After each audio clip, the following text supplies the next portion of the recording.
Welcome back. We are almost at the end of our study on Paul's missionary journeys. We have been going through the first, second, third journey, and then we found out that Paul got arrested in Jerusalem. And so now we are at Paul's trials. Now, this is a bit of a weird lesson because it's going to deal with four hearings or trials that Paul has to defend his case. And what I'm going to have you do is each time we get to one of the hearings or the trials, we're going to stop and read that section, and then discuss it. And at the end, we're going to discuss a big question about why did Paul do something he did in the third hearing. And after we're done with that, I know this, like I said, this is one of the weirdest studies because we're just going through his trials.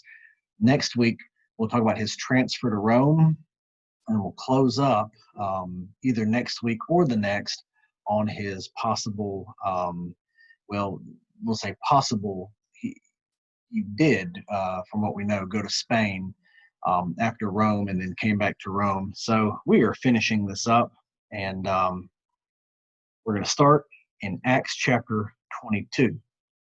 And so what I want you to do is read Acts chapter 22, verse 30 through 23:10, the hearing before the Jewish high priest, and then we'll come back and discuss this section of Paul's trials. Well, you have read this section, and you can see that when Paul was accused by the Jews, he gives them a defense. And in chapter 23, brothers, I have lived my life before God in all good conscience up to this day. The high priest Ananias commanded those who stood by him to strike him on the mouth. So they wanted Paul struck as an insult, that he would even pretend to serve God with a clean conscience. And Paul said to him, God is going to strike you, you whitewashed wall. Now, I want to tell you something about the high priest during this time. We think that Judaism was a pious and holy and rigorous religion. And if you remember the words that Jesus said to the Jewish religious leaders, he called them things like whitewashed tombs, children of the devil, blind guides. He was very critical of them. The high priests during this time were not chosen for their piety or their religious fervor. They often got this position by money, and it was hereditary.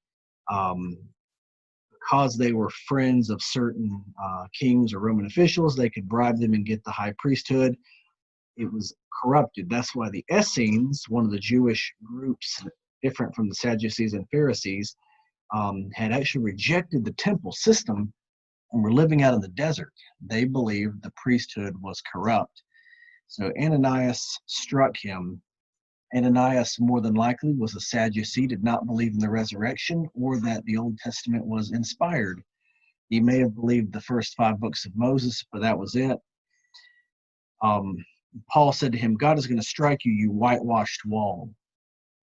Are you sitting to judge me according to the law, and yet contrary to the law, you order me to be struck? Those who stood by said, would you revile God's high priest? So they're using his position of authority, not his character or the substance of him, as a defense.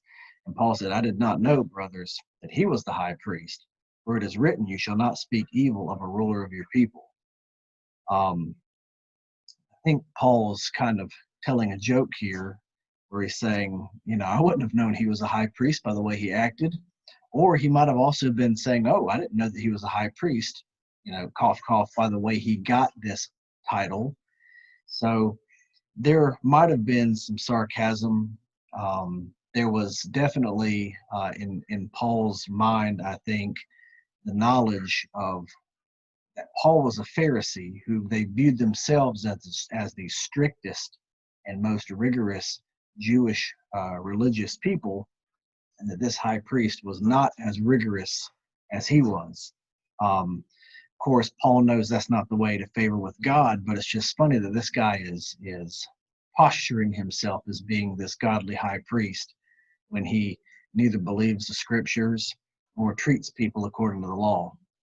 And so then Paul starts a fight between them by talking about the resurrection of the dead, and the Pharisees and the Sadducees start fighting. So the Pharisees are fine with him, and the Sadducees are angry with him. And they get so violent with each other, the tribune commands the soldiers to go take Paul away. And so that's Paul's first hearing in front of the tribune with the religious leaders. It doesn't end very well because they start a fight and Paul has to be removed with soldiers. Now the second one, there's a plot to kill Paul. A young boy tells the tribune and they send him away to Caesarea and he's safe. But there, I'll let you read chapter 24, 1 through 22, because we see what happens when the governor Felix gets a hold of Paul, and the Jewish religious leaders come after him, wanting to keep this trial going. So go ahead and read 1 through 22 of chapter 24, then we'll come back.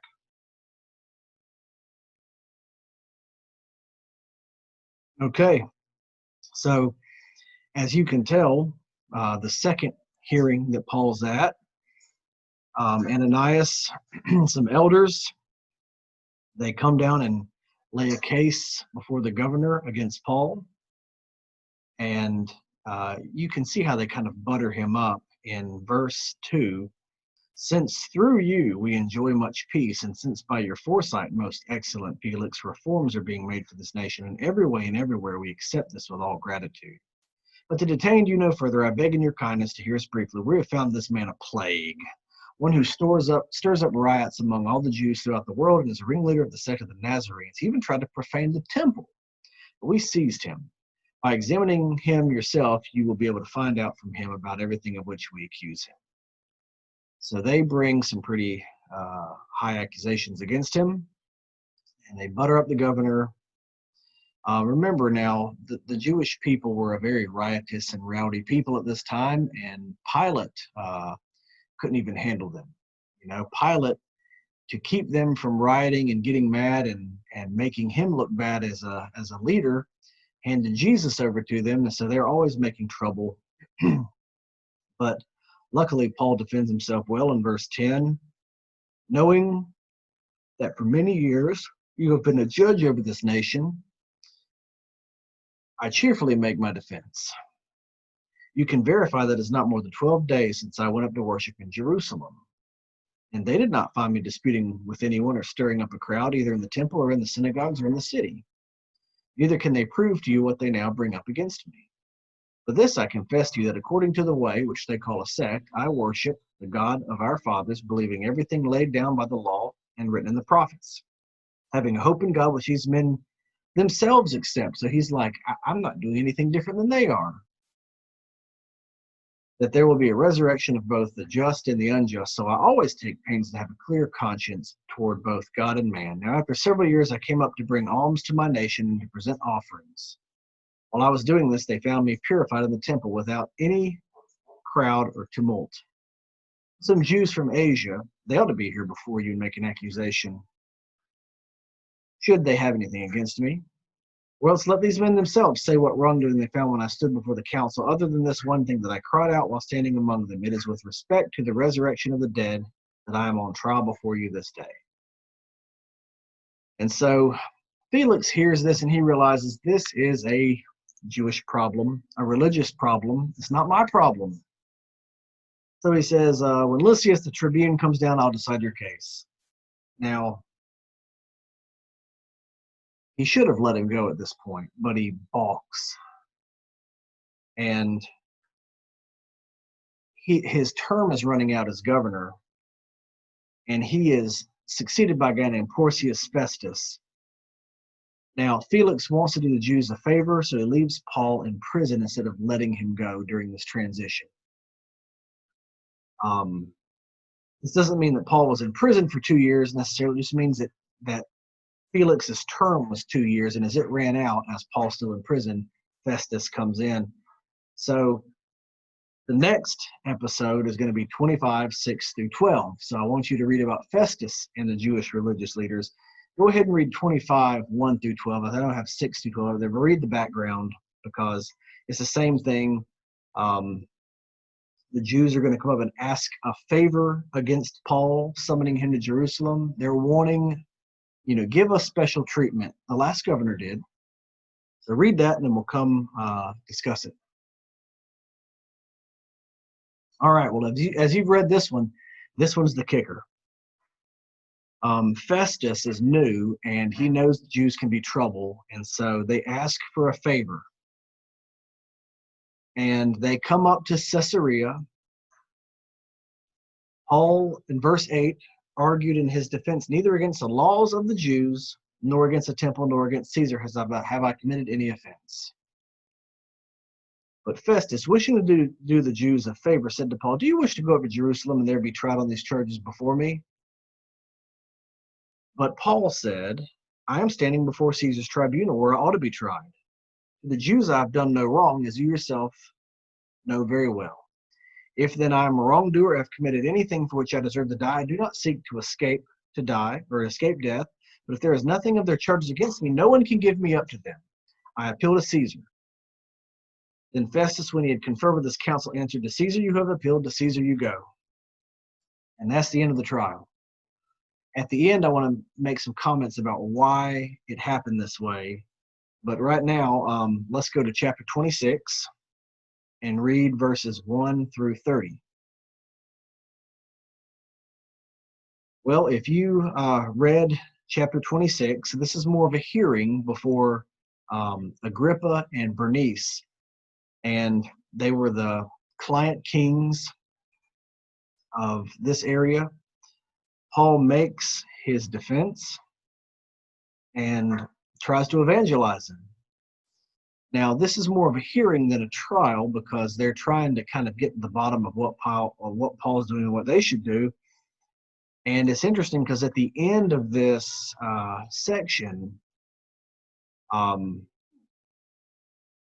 this man, in verse 31, this man is doing nothing to deserve death or imprisonment. And Agrippa said to Festus, this man could have been set free if he had not appealed to Caesar. Now notice, Agrippa says it to Festus.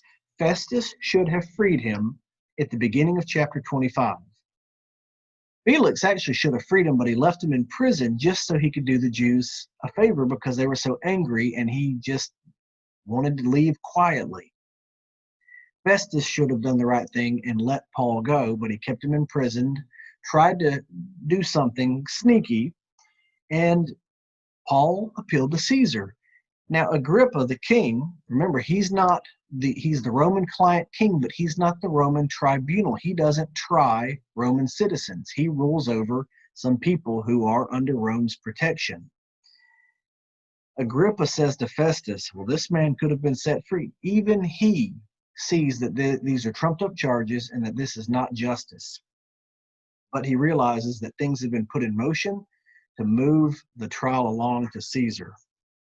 Now, let's ask the question here. Why appeal to Caesar? Back from chapter 25. So remember the background. Festus wanted to do the Jews a favor. He's new. And Felix had wanted to do them a favor. He left Paul in prison as he was transitioning out. So he knew Paul was innocent. Now remember, the Jews did not have authority on their own. The Jewish religious leaders did not have any civil authority. That belonged to the king, the client king, which was Agrippa, and it belonged to the Roman tribunal or proconsul, depending on who was in charge. Pontius Pilate back in the days of Jesus. At this point, it's Festus.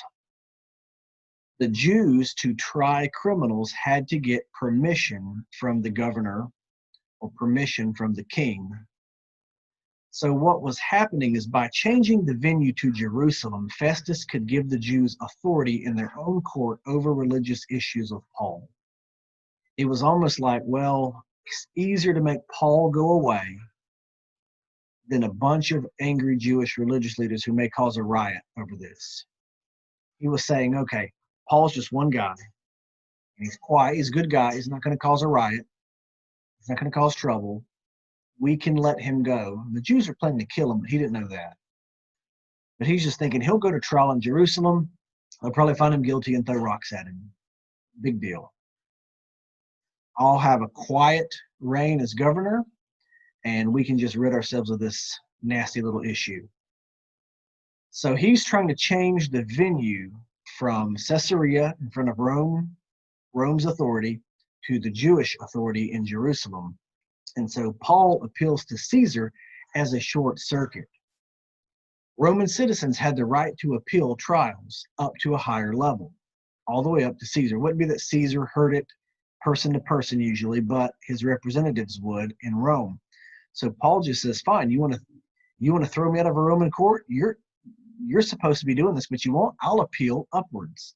He uses his rights as a Roman citizen to go to a higher Roman court, short-circuiting the change of venue and frustrating the plan of the Jews to kill him. He even admits so in his defense.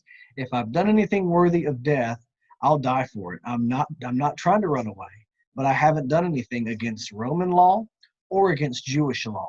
And in fact, every time he defends himself, he says, I'm here because of the hope of the Jewish scriptures. I have not done anything against the Jewish law. So Paul has been arguing very eloquently his innocence.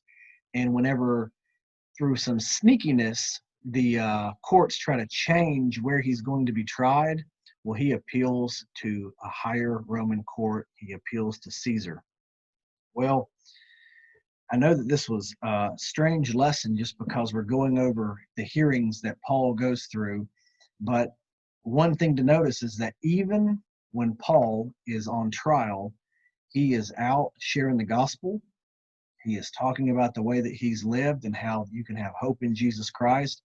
And even the people who might decide his fate, he tries to evangelize them and teach them about the way and call for a decision of faith amongst them.